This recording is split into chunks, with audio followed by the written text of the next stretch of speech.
Today we're looking at the grind style approach to calf training. 5 big tips to build the calves you want. The first tip is to really emphasize that center line element, bringing your feet closer together. We're gonna do a little bit of a warm up here, 10 to 20 repetitions. Feet very close together, maybe about an inch apart or exactly close together, rather than some of the wider stances you typically see with weighted calf training. The second tip is to maximize your range of tension. Now, a lot of times when people talk about calf training, they talk about getting deep and low with the heels, which is definitely good. However, this is often only half of the equation because a lot of the maximum tension you can get into your calves is actually at the top of the range of motion.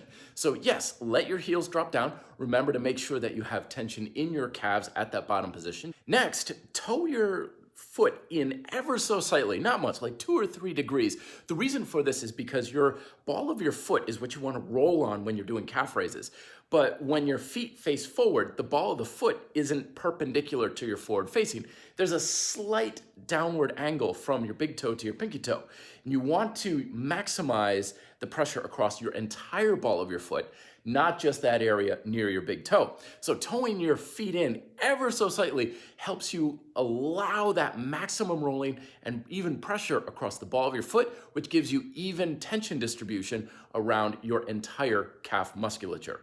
Speaking of the ball of the foot, make sure that when you're doing these, that you're not clenching with the toes. It's very common for a lot of folks to minimize their effectiveness of calf raises because the range of motion is short, the tension is short, because they're clawing and clutching with the toes.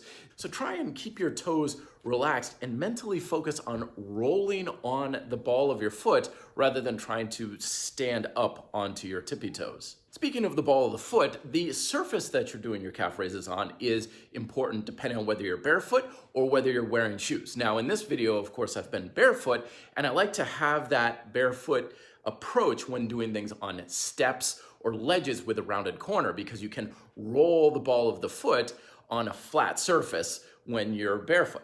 However, if you're wearing shoes, the shoe sole doesn't allow you to have as much of a roll on the ball of your foot. So you typically want to do it on a rounded surface, similar to like the video here where I made my calf pipe, where you can roll up on some sort of a rounded surface. This gives you the maximum range of motion that you can have while wearing shoes if you need to be doing this in something like a gym where you can't take your shoes off. Don't forget that calf training is a full body exercise. You still want to make sure you have tension throughout your entire lower body musculature. So keep your quads tense, your glutes, your hamstrings contracted, even the muscles in your abs and your back slightly contracted so that your body is ramrod straight, really good posture, and you're not all hunched over and you're just focusing too much on keeping the calves tense and using just the ankle. So there are my best calf training tips. What are some of your best calf training workouts and tips that you'd like to share down below in the RDP community? We would love to hear from you. And don't forget, I make these videos multiple times every week, so if you're new here, consider subscribing as well. Till then, be fit, live free.